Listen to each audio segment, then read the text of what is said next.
Alors, je m'appelle Kevin Humet, je suis photographe animalier depuis une vingtaine d'années maintenant. J'ai commencé la photo animalière lorsqu'on m'a offert mon appareil photo pour mes 20 ans. En fait, j'ai toujours été naturaliste, j'ai toujours aimé me balader dans la nature. Et en fait, l'appareil photo m'a permis de figer ces instants et de pouvoir les partager avec mes proches et maintenant avec des gens à l'extérieur.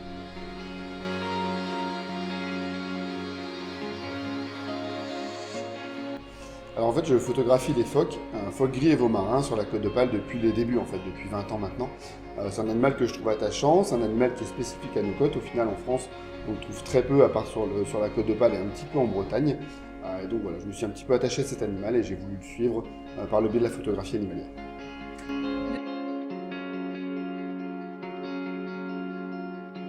Les phoques gris et les veaux-marins font partie des rares espèces qui se portent mieux en termes de biodiversité maintenant qu'il y a 20 ans.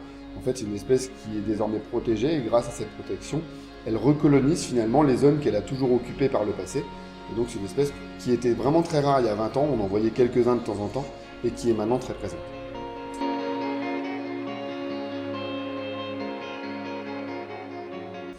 Un de mes plus gros souvenirs par rapport à la photo animalière et principalement par rapport aux phoques, c'est l'année dernière quand j'ai eu la chance de photographier un jeune blanchon. Donc c'est le nom qu'on donne à un jeune phoque gris qui venait à peine de naître sur une des plages de la côte d'Opale. Ça faisait à peu près 200 ans qu'on n'avait pas observé ce genre de naissance chez nous. Et donc voilà, c'était vraiment exceptionnel de pouvoir le suivre pendant plusieurs jours, observer des allaitements, j'ai observé plein de comportements que je n'avais vus que dans l'île au final, et là j'ai eu la chance de les observer in situ.